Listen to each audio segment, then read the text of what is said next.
Alright, welcome back to the Supercoach Enough channel. In this video we're going to review round 8 of the 2025 AFL Supercoach season. So a bit of a down week, I suppose, all things considered, with the 22.79, which saw us drop 4,000 spots in the ranks, so we're 29,000th overall. And as you can see, we did not get a win in the league. So we'll have a look at the team and how it went. One day, there we go. So in defence, we had Harry Sheasel get us 120, which is pretty good. Geordie Clark with a 58, but don't know what happened there with Fremantle. They were all pretty terrible. So yeah, we'll just forget about that. Roberts with an 82 was okay. Fryer with a 84, so he has made us a bit of money now, which is nice. Bice with just the 49, so it's probably sort of peaked at the moment. Break even to 71, but we know that he can potentially hit that. So not our most important trade at the moment. Zach Reed with a 102, so we did stick with trading Stewart out, and Zach Reed, pretty decent D6 at the moment, so we'll run with that. Carroll with a 37, making us a bit of cash. And McDonald we did bring in despite not being named. I guess we can afford to run with a non-playing defender at the moment. It gives us an opportunity to do some looping, but yeah, we just wanted to free up that cash for the two big boys. Butters and Bont. Mixed result. Bont with 141 was what we were hoping for. Butters we wanted a little bit more, but they were playing each other, so it was like we probably weren't going to get both. But we do have them, which a lot of other teams don't. So moving forward, that's going to hopefully be the difference maker. Brayshaw with an 87. Copy and paste what I said about Clark. Dacos with an 89 was a bit underwhelming. Adam Chera got off his suspension, so 82 was okay. Finn Callahan with a 133, so continues to turn it around, averaging 102 now. Clayton Oliver has taken a bit of time off. How much time exactly, we're not sure. So he may be a trade out. Lindsay with a 56, he didn't really have another option. So, being able to get our midfield sorted would be the priority at the moment. Tristan Cherry scored 146, so pretty easy VC in the end, and wasn't quite our top scorer, but definitely outscored Dacos, so that's a win. TDK with just an 80, so not ideal, but we've got bigger things to worry about. And then the forwards, Vaughan Francis with a 92, sort of like Butters. Yeah, okay, it's a forgive. McRae with a 160 was massive, so as bad as Freo was, Saints were apparently quite good, and Jack McRae in particular. Caleb Daniel with an 89 continues to tick along. Marriage with a 131, massive score for him.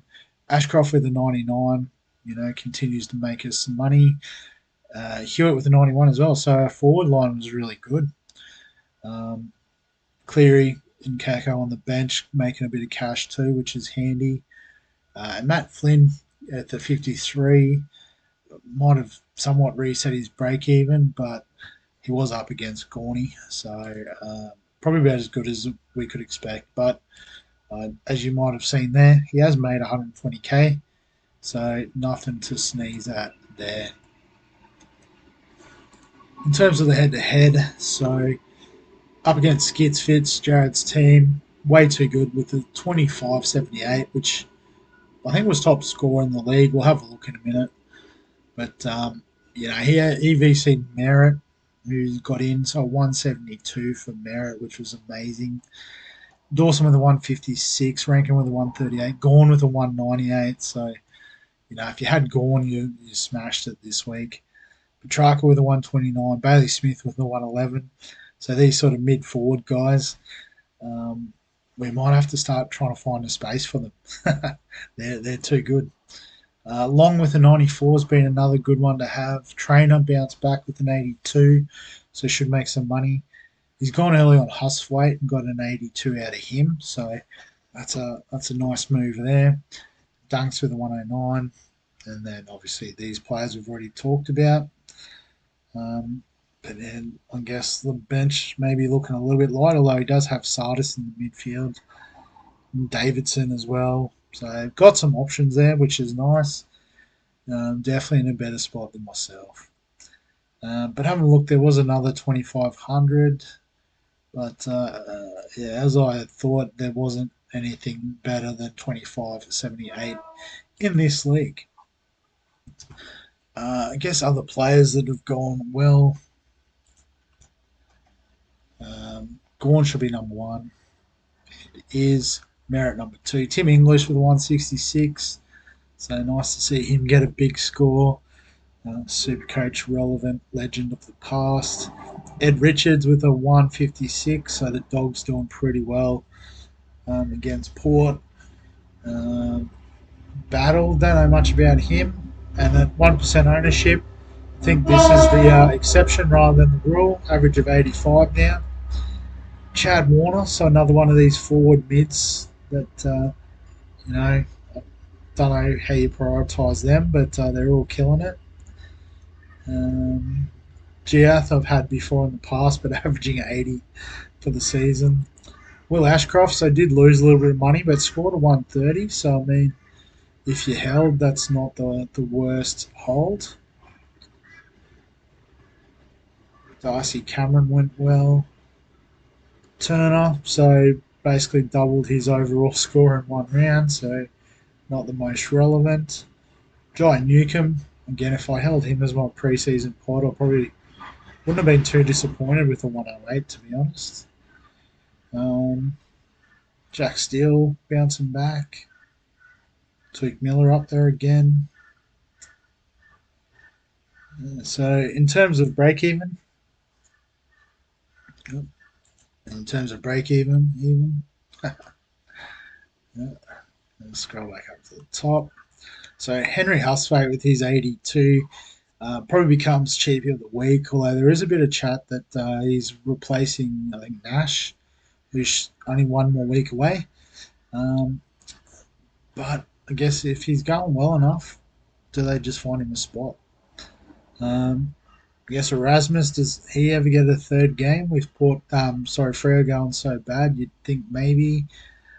Lawrence did well on debut with an 83, so I'll watch. Same with Boxall, I should say, with 75. Sounds like he's probably a bit more of a nailed on job security type pick. So I guess that there is a couple of cheapies coming. It's just about how we utilise them. So speaking of which, so we have got through all of our boosts, which makes life a little bit easier. We don't have to overthink it too much. That's not what I wanted. I guess the one thing we do want to keep in mind now is the next lot of buy rounds. So from round 12. So just having a look through, we'll probably count these four, maybe not McDonald's. We've got well, 4, 5. So yeah, O'Driscoll should be back by then. Probably one more week. So if we count him, that's 9. I don't know if we can count these guys, to be honest. 10. Actually, probably not 10. 9. 10, 11, 12, 13, 14, 15, 16. So may need to make a couple of moves. Would Husthwaite play? I haven't got a hawk to find out. Let's have a look. We'll just go straight to round 12. So yeah, the Hawks are playing, so maybe Husthwaite. But I guess, yeah, clearly not trading out Butters or Bond. We could let go of Chera. We may need to move on from Oliver. I don't know if he'll be back by then. Need to find out more about Clary. But I guess the question is, who are we bringing in for Hustlate, or who are we trading out, I should say, to bring Hustlate in? If we just turn on, like obviously these guys have good break evens, but it's no good if they're not playing. It looks like Gross is ahead of the pecking order from Hall, and Hall does have more money on his head, so we could make another 60k, bringing in Hustlate. Um, I guess how's Lindsay's cash gen going? So break even of 14, so not all is lost there. I think he had to reset his, didn't he? He had that low score.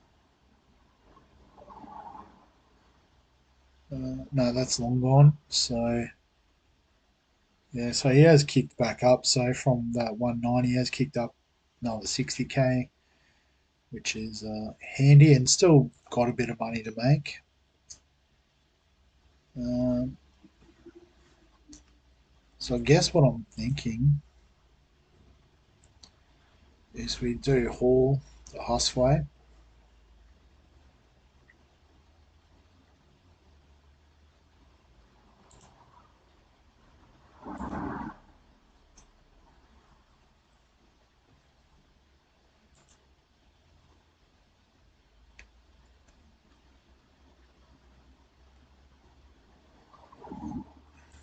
It's a bit slow at the moment. There we go. That does give us close to 100k. So if we do look at trading out Clary and change it back, so 565. So what I'm thinking is, we've got sort of four Uber premiums. Um,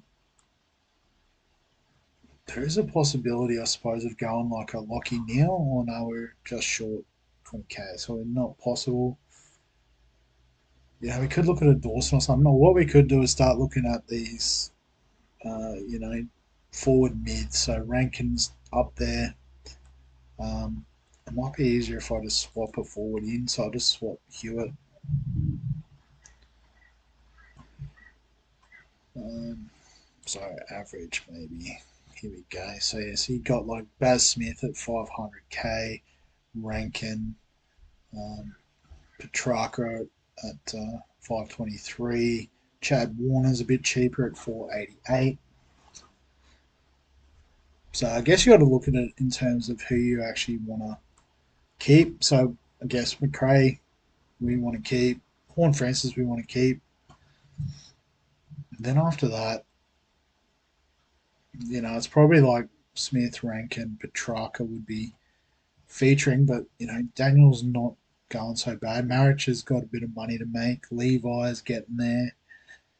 Um, so I guess the other option that cropped up that we could potentially look at if I just switch Hewitt back, is thinking defensively and looking at like a Jack Sinclair. So has sort of dipped a bit, but he did start the season well. So not sure what the story is around that, but if that's his bottomed out price, could be a good value to get on. So 131, so probably one we can wait on a bit. So I think it is one of these forward options that we are going to try and get to. So you can't afford merit. Could get Tuke Miller as a super pod. He's been pretty consistent from memory.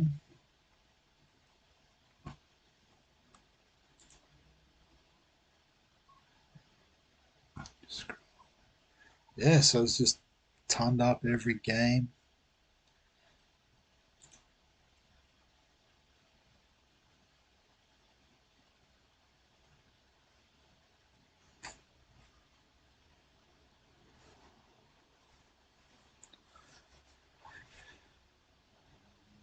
Oh,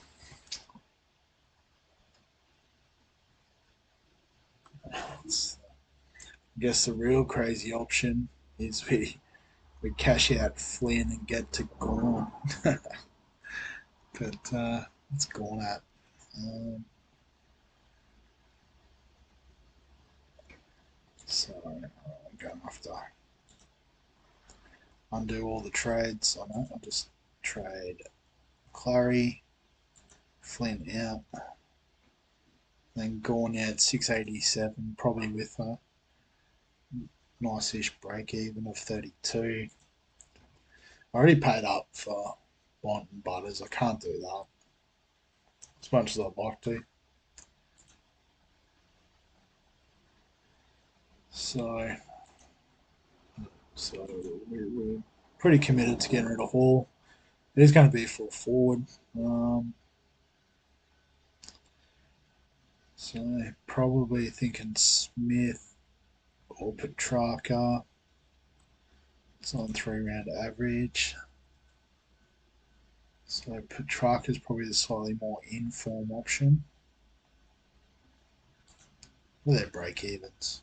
66 for Baz, 50 for Track, Rankin 48. What about Chad? 26, okay.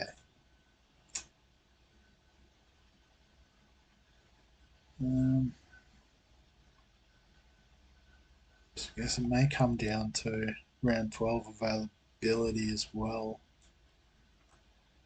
They all be available round 12, I'm not sure.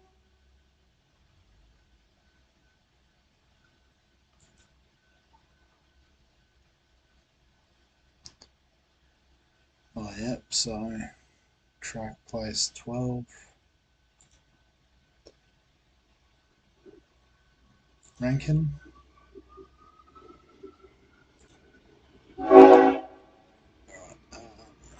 West Coast coming up is tempting and does play round 12. So Rankin and Track have the same bias, which is good to know. Bailey Smith.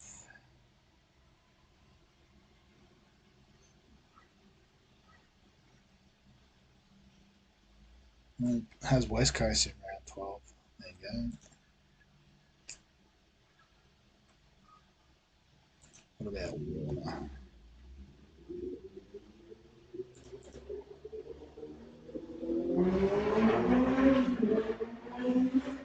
So another one who plays round 12, so it doesn't really make the decision any easier. um, I guess we just go with the form.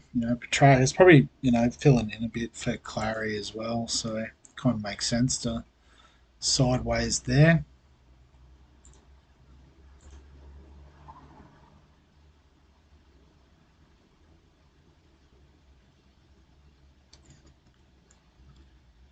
Yep. So I am so Truck just filled in there. Because I'll push Hewitt up here, which is fine. Because I guess now we do actually have like a playing bench option, so we can do a bit more looping, which is handy. Yeah, so Carlton play Friday night, so yeah, loop Carroll, probably sacrifice Reed if we have to. In the midfield, we've now got an emergency option. So Melbourne and the Hawks both play on Saturday, so it'd be which one do you favour out of those two? And we've got Hewitt on standby if need be. Maybe Lindsay and Hewitt. Hustlewaite has a slightly better average.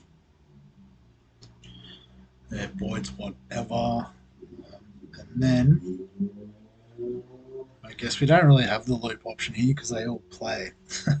So we'll just go with the best six, which we've probably already got. But definitely Cleary over Kako because they play each other. So probably that way. And then vice captain and captain. So Thursday night, does Does Brayshaw bounce back at Freo, or does Dacos dominate? I think Cherry in the last game is the best or easiest sort of captaincy option. And then you've got the South Australian derby, what do they call it? Showdown, is it? Port and Adelaide. And Gold Coast playing the Dogs up at Darwin. So maybe Brayshaw's VC. Yeah, think we'll back Port to bounce back. So yeah, probably something like that anyway. But we'll see how we go. So yeah, that's the team going into round 9 of the 2025 season.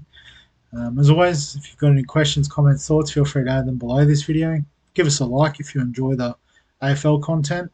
Subscribe for the fantasy sports content on the channel. And other than that, we'll catch you in the next one.